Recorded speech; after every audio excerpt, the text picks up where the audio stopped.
and welcome to the BPD Bunch. We have a panel of people who are in functional recovery from borderline personality disorder, and each week a few of us get together to discuss the ups and downs of our BPD journeys to give you hope and direction for your own. I'm your host, Xannie, and today I am here with Mo, Solène, Madhurima, and Lena. Where in the world is everyone coming from today? I'm from Central Ohio in the U.S. From Dubai. I'm from Kolkata in India. Minas Gerais, Brazil. I'm from New Mexico in the U.S. Woohoo! I'm very excited for today's topic. We are going to be discussing boundaries, and I'm especially excited to have Lena here with us, who's not only someone with lived experience of BPD, but she's also a practicing therapist. So Lena, while boundaries are essential in any interpersonal dynamic, what makes this topic especially important to discuss in the context of BPD? Oh, so many reasons. I see that for many of us with BPD, what we struggle with are skills deficits. So not necessarily that we are people who are worse at setting boundaries or whatever, but that often we have never really been taught how to effectively set boundaries. You combine that with emotional dysregulation and then the other forms of interpersonal dysregulation we struggle with. And it just makes finding sort of our limits with other people really challenging. I like to differentiate between limits and boundaries because boundaries is a word that gets used a lot. So for me, limits are flexible. They're things that sometimes are okay and other times are not. So they're very context dependent. Whereas boundaries are our absolute, can't cross this line sort of thing. So I'm going to use those words interchangeably. And I think what's hard for those of us with BPD is that we often feel like we are communicating things clearly through our actions. When other people might not necessarily understand that. And the reality is most people struggle with boundaries, BPD or not. And what's hard is those of us with BPD, like I said, we just have a lot of other stuff going on that means boundaries are especially challenging. Do you have an example to illustrate the difference between limits and boundaries sort of in your life? Yeah, definitely. So, I would say for me, one limit, I often use my relationship as an example. I have his consent to do that. And I warned him I was probably going to talk about my mother-in-law a lot on this episode. And so for example, one limit I have with her is she really does not like cats, right? And so she will make comments about, when, my partner and I move close to where she lives, that we will have to sell our cats so that she can come over or whatever, or that we can move in with her and get rid of the cats so we can live with her, right?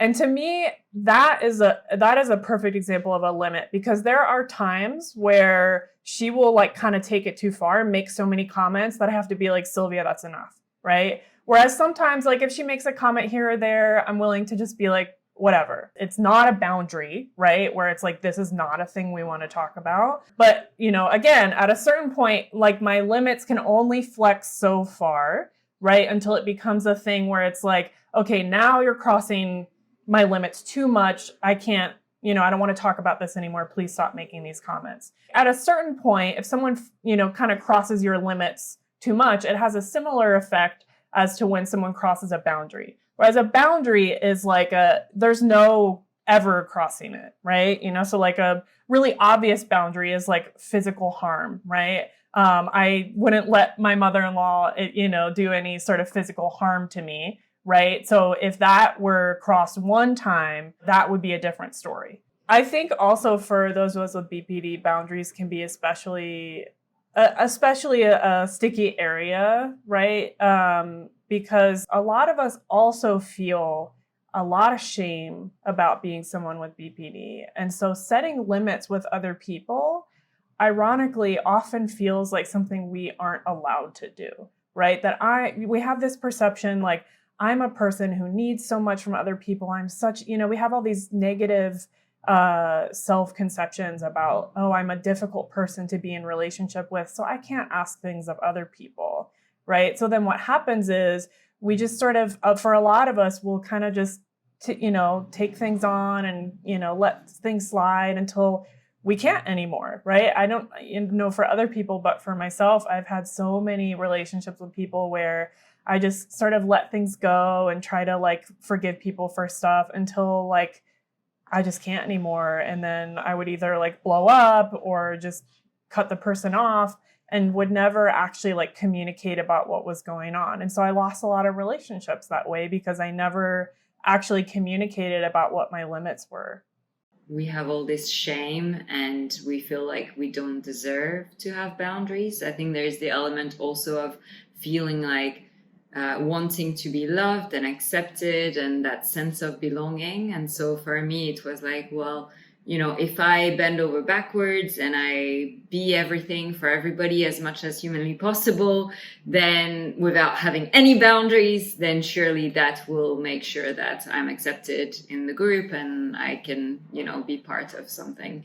I can super relate to that, Solène. I used to have this idea that really loving someone means that neither of you have any boundaries. So not only did I not really have boundaries, but I expected other people to not have them either. It never really worked. And I don't remember who told me this, but they basically said, if you don't have any of your own boundaries, how can you possibly expect other people to respect you? They don't know who you are. Like, they don't know how to respect any of your limits because you don't have any. I used to give everything. I had no respect for myself, and I had very little idea of who I was without this other person. And so I would always go that extra mile. And I would be so disappointed and hurt and furious when they did not do the same thing. And it just did not lead to me lacking boundaries for myself. It also led to the fact that I had no respect for other people's boundaries because I did not know that that was a healthy thing to have. When I was younger, the idea of having boundaries or respecting other people's boundaries was just, I never even thought about it. It wasn't something I even cared about. So I would oftentimes not really care about what another person's boundaries would be, even if I cared about that person. And I just never set any for myself. And it wasn't until I had a friend who I was yelling at because she hurt my feelings, and I was like really going in, because that's how I would deal with people who hurt me, is I would just yell at you. And so at one point she just stopped me and she's like, I'm not going to talk to you until you stop yelling at me. And that just hit me, and I'd never had anyone respectfully say something like that to me. And so I think that was like the starting point of me understanding that I need to respect other people and their boundaries and what they will and won't put up with, and it's not like I automatically changed everything overnight, but I did start to understand that how I treat people matters. But even then, for the following years, I didn't have boundaries for myself, but I did learn how to respect other people's boundaries. And so it wasn't until it kind of clicked for me one day that people set boundaries and it makes things better. So maybe I should start doing that for myself. A couple of you have brought up this point that, especially what you were saying, Madhurima, about feeling resentment when other people set boundaries. I honestly sometimes still kind of struggle with this feeling of when someone's setting a boundary with me, it means I'm doing something horrible and that they don't like me or they don't want to be my friend anymore, right? So I'll give an example with my partner. I'm the type of person, if we get into a discussion or conflict or anything, I want to I want to lay it all out. Let's process it. Let's talk about it. My partner is a person who needs a lot of space to process things. He's very much an internal processor and he takes his time. And sometimes he needs to sleep on it, which is absolutely infuriating for me sometimes. Right. And so one thing that I struggle with respecting boundaries is being able to just kind of hold that this is a thing this person is needing. It doesn't necessarily mean anything bad about me. And it also shows a certain level of trust and respect when someone sets a boundary with me, because it means they trust me enough to set a boundary and have some expectation that I'm trustworthy enough and care about them enough to like hear it and respond to it. So that's been a thing that, like I said, I'm still kind of learning to work through with boundaries, is being like, this is a good thing. Like, I find that the longer my partner and I have been together, the more and more boundaries and limits we set with each other. Because it's just like, oh, I really care about you enough and I trust you enough now to be like, hey, that thing's actually not okay. So that's a thing I'm working through always still. Yeah, it's so interesting because I feel like it's something also that I'm still working through as well. So coming on the episode, I was like, oh my God, I don't know. But looking back, I definitely have lost a lot of friendships around these issues of resentment and their boundaries and respecting those and then not having any for my own. And there's that massive discrepancy between what people lay out and then what your expectations are, and then big difference that creates a lot of conflict and misunderstandings for sure. For me, there's a lot of impulsivity tied into this and just not stopping to think about what's actually going on. Because I remember in high school, I would often see something that I saw as a problem and would involve myself in it, regardless if it was actually my business or not. I had the hots for my best friend when we were growing up, and so I was really nasty to all of the guys who tried to date her. Like, I would threaten to physically hurt them if they were to make her cry, but in a way that really didn't sound like a joke, you know, and it was not like who she chose to date was not actually my business. But I didn't really think about it, and that created a lot of conflicts, not only between me and these people, but also between me and my best friend. And that sort of behavior continued on throughout much of my life, where, you know, someone would come to me with an issue and I would just immediately be like, here's all the things you can do. You should do what I think because I'm just going to solve this problem. In my mind, in those moments, I thought I was helping them, but I wasn't really. And unfortunately, because of all of that behavior, I ended up getting to the point where when I was in a romantic relationship, I was in this one where it was on again, off again. And during one of the off periods, I remember it was the middle of the night, going to the street outside their place and just screaming to force them to come to talk to me. When, at least in that moment, they were like, this is over. We're not together. This is done. I'm done. Goodbye. I was like, no, it's not. I'm going to scream until you freaking talk to me. And it's so embarrassing to think back to that, because it was, you know, I caused a public scene.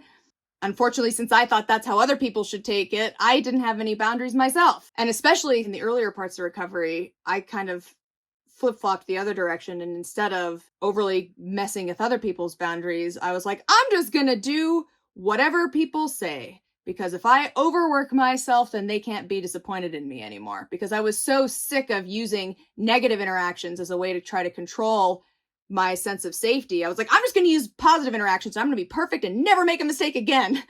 Too bad that doesn't work typically. I know, right? I thought I had stumbled upon something. I was like, oh, this is why the people pleasers do this. It gives you the illusion that you're controlling every interaction, but it really does not work. I end up either getting just burnt out, or sometimes the thing that you do to people please doesn't actually please the other person. I have this story from my past relationship. In the first part of that relationship, it was perfect. I mean, it was just whatever, it was all a dream come true, until, as things happen with relationships, is that reality kicked in and we both had lives, and both of us needed to go back to our own schedule and work our way around the relationship while fitting this relationship and other relationships and the daily jobs and the process of the whole thing. And this person was able to do this, but I wasn't. And I was feeling sad and disappointed that I am putting everything next. I'm putting my education, I'm putting my job, I'm putting my family secondary to this relationship, and I'm crossing all my lines, and how are they not doing the same for me? And this means that they don't love me. I used to be so ashamed of the fact that I wanted attention in this way that I tried to not show it, but the resentment kept on building and it used to explode in a very unhealthy way. And that's when they said that, see, I cannot talk to you because I'm always scared of how you'll react. That's not a fair relationship. But the thing is, back then, it did not matter because I was like, I am giving up everything for you. And yet you're telling me that you are not receiving what you want from me because I don't have anything else to offer. But like you said, Xannie, like sometimes what we are ready to offer, all the lines we're ready to cross, does not mean that they want the same thing. And that does not mean in any kind of relationship that even though we are crossing all the lines, even though we are thinking that we are being the best version of ourselves to please that people, it does not mean that they'd necessarily be pleased with that because they don't need that. They just need like stronger lines and better communication. Well, one of the interesting things about that whole, like, if we love each other, we have no boundaries. The reality is that just because you don't think you should have any boundaries doesn't mean that you don't actually have any. Whenever resentment builds up because people keep disrespecting your personal space, like I've had friends in the past where, they would get a little bit too physically close to me. I would be like, oh, this is fine. Like, we're close friends. We shouldn't have any boundaries. But I would get resentful over time and eventually blow up at them. Just because I didn't admit to myself that there were things I didn't like didn't mean that they weren't there. Part of what was so important for me in moving forwards was learning that I have to get to know myself and be willing to accept what some of those boundaries are so that I can communicate them to other people and avoid some of that resentment buildup because it doesn't do any good to anyone. I used to struggle with boundaries with like boyfriends and girlfriends and stuff who would make me mad. Like I remember one time someone was cheating on me, and instead of just ending the relationship, I decided to tell the whole world, including his parents, and I gave them details of what he was doing and stuff, which was really embarrassing to think about now. But since I had no idea what boundaries even were, I guess that was my biggest challenge, is just having any clue that I was not reacting in a healthy or productive way. What do you do when people challenge the validity of your boundaries or push back on whether or not it's okay to hold those? So this is where I use the broken record part of the DBT Dearman skill, which is essentially if someone is kind of trying to divert attention from your boundary or question it or challenge it or trying to basically get you away from your goal of setting this boundary. Broken record is basically, for those of you who grew up in the time past records, I assume most people listening to this know what a record is, but a broken record is when a record has a scratch, it will just keep kind of playing the same part looping over and over again. So that's basically what we're doing with a broken record. We're just restating our boundary over and over again, using words such as, I would still really appreciate if you could do this for me. Or you can even validate the other person, but say something like, I know maybe this is a change for you, and I really need this in order to have a relationship. But at the end of the day, if people struggle so much with you setting boundaries, there's only so much you can do to make it digestible for the other person or explain them or whatever, right? So restating it and being clear, it's okay to have your own reaction and this is my limit. I think it kind of ties into the piece also of how do you deal with other people's boundaries while advocating for your own? Because sometimes people will struggle with your boundaries. And, it's up to you to figure out how much space you're willing to give people to struggle with that. And this is where I try to maintain the dialectics of this person can be confused or unsure how to navigate this or even upset or frustrated, and I still have the boundary, right? So it helps me not feel if this person's questioning it, that means I'm wrong. It helps me understand maybe they're just having their own reaction and, it's my boundary. I think a couple of things that come to mind. One is also being curious as to what is causing that reaction in the person. Like it could be a misunderstanding initially, so that, I would offer that opportunity to be like, oh, what makes you react in this way to this boundary? Like, can we explore that? Can we have a conversation about it? And then the other element, which is something I learned as an author. So someone said to me when I published my first book was, not everybody is your audience. And so it's looking at who is this person that is really like invalidating or challenging your boundary in some way. And is it someone, very close to you, someone who has a history of trusting and honoring you in lots of different ways, and this maybe is a new boundary. So this is very different to if it's someone you barely know or is completely outside of your circle and has this reaction maybe even publicly. So really figuring out like, who is this person and are they in my audience in that sense?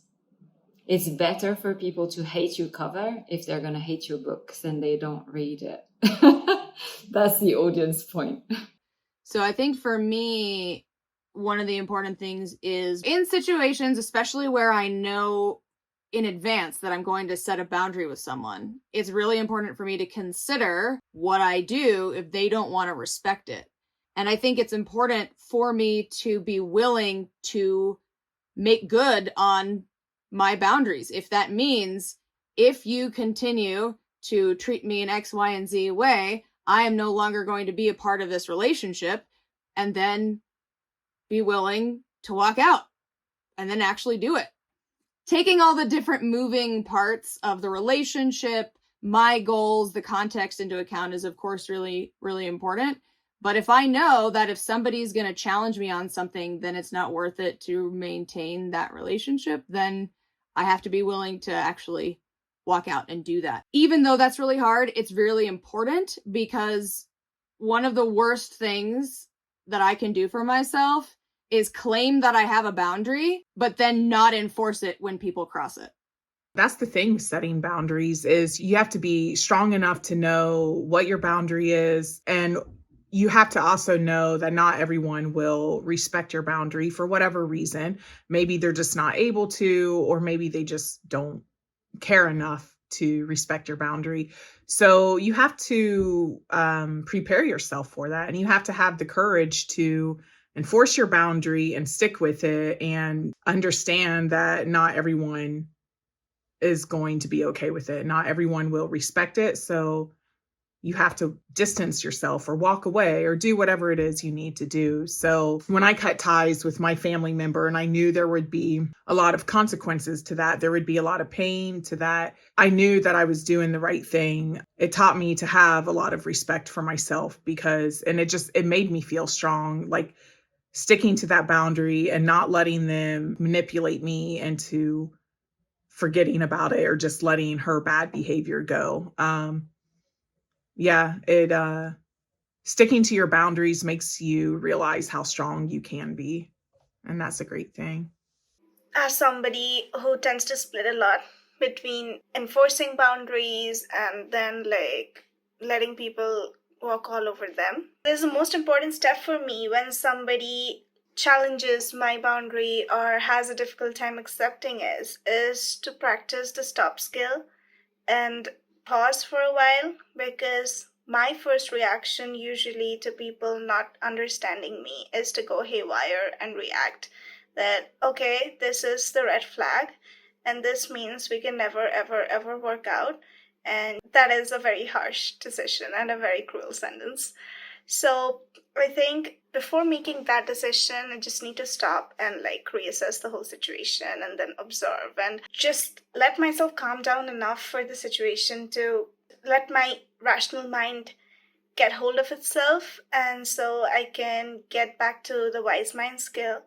And then I can use it to understand where the other person is coming from and try to understand the dialectics that two things can be true, like my point of view and my boundaries can be valid and their reason can also be valid. And if that does not work out, then maybe it's time to say goodbye, but like there's like a whole series of steps before that. So it's just a very, very quick reminder that I have to remind myself whenever I get into this conversation.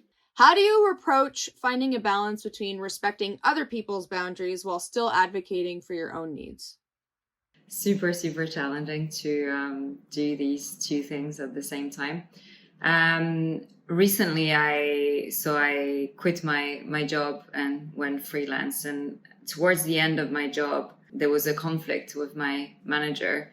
And in a meeting, so it was like a 1-hour meeting, she completely lost her calm, and which was very out of character for her, and started yelling at me. And obviously that is crossing a boundary for me. That's not how, to speak to me, and even more so in the workplace, and even more so with, no valid reason.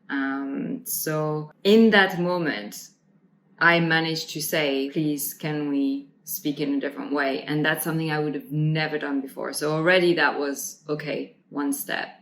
Then the second step is that afterwards I decided to, what can I do to be loyal to myself, to honor myself in this moment? Again, a question I would have never asked myself even a few months before that.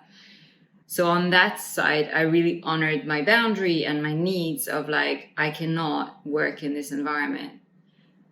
On the other side, I also felt I don't want to leave my job like, okay, bye, dropping it all out. And so I came back for the last 2 days, and I managed to, on a very, very tight schedule, deliver all what was asked of me, the handover, all the notes, everything, tidy everything up, and therefore honor her needs of like, I need, in her shoes as a manager, something that I can hand over to the next person that they can do Solène's job.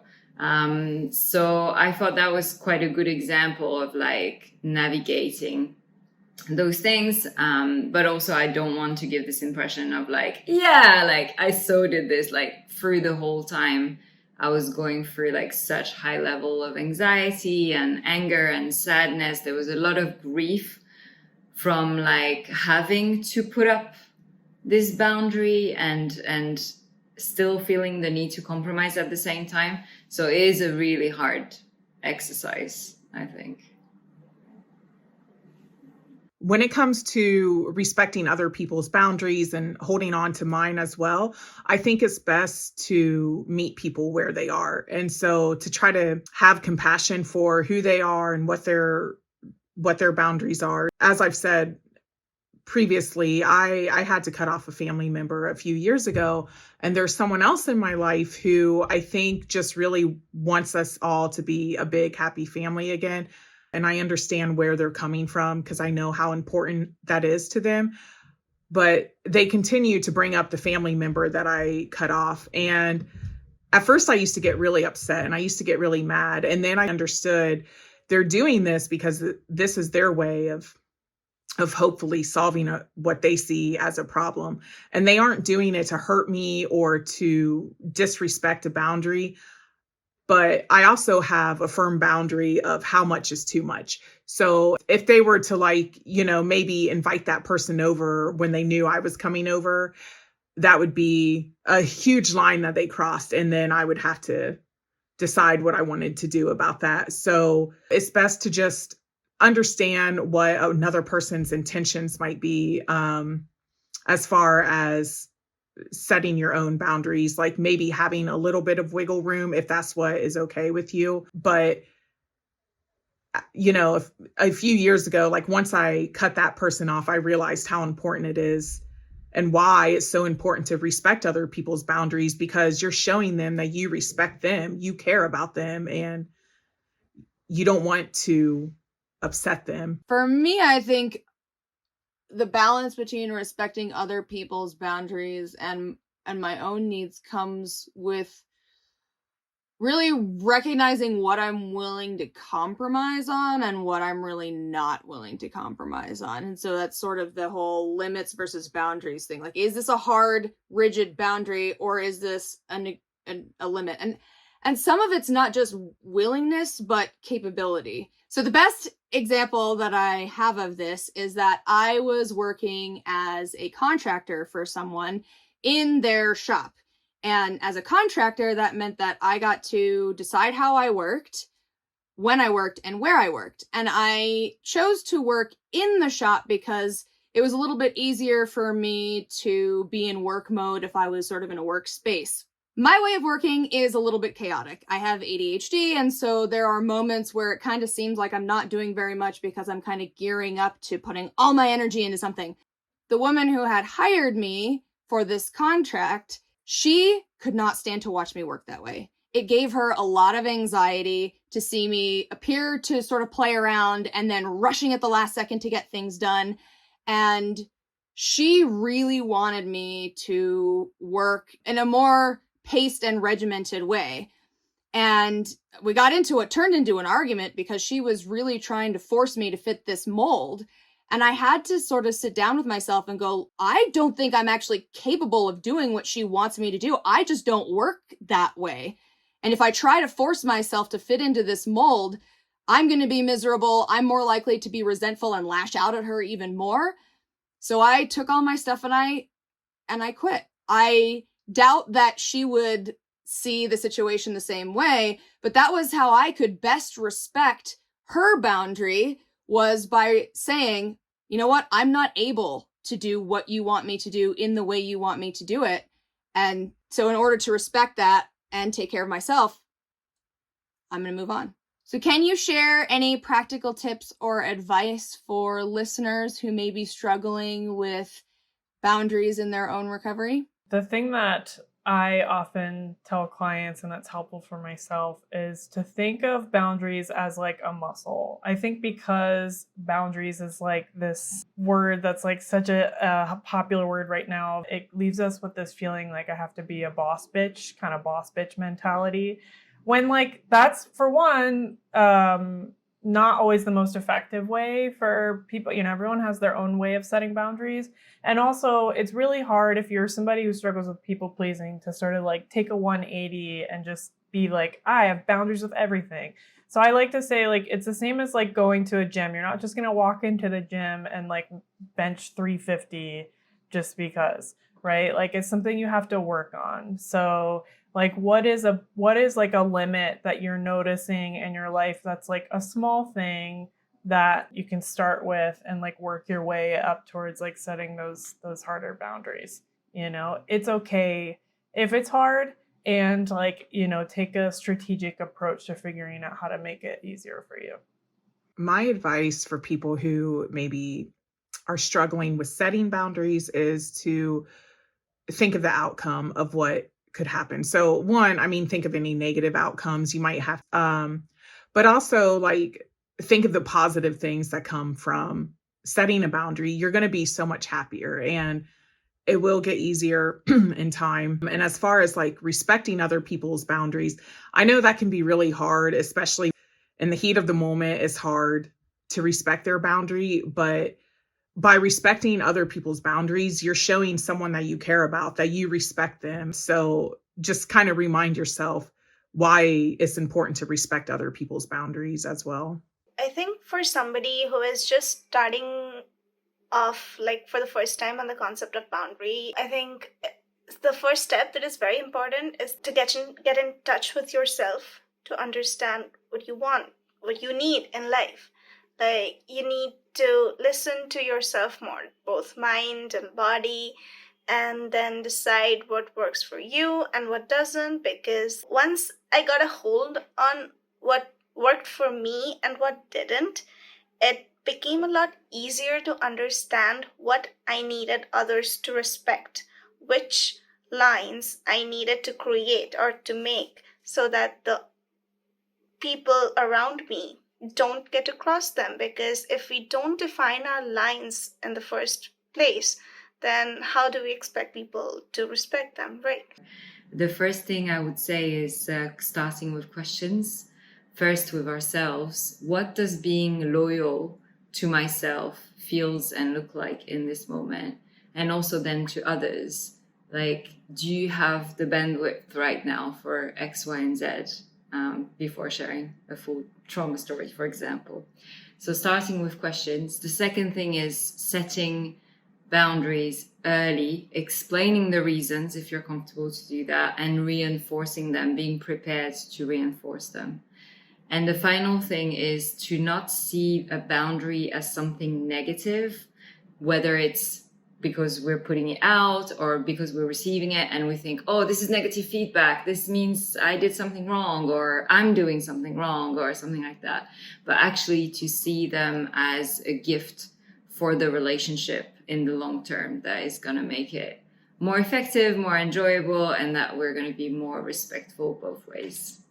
Well, thank you everyone so much for watching. I hope you got a nugget of wisdom to take with you on your journey. Make sure to like, subscribe, and turn on your notifications so you do not miss a single episode. We have extra bonus content about boundaries coming out on Friday, and then a brand new topic this time next week.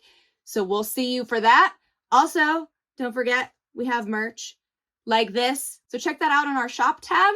If you like what you see, we've got a whole bunch of extras and bonus clips on our Patreon. We have behind the scenes funny stuff, as well as extra little nuggets of wisdom that didn't make it into the episode. So consider supporting us. Links down below. See you next time. Bye. Bye. Bye.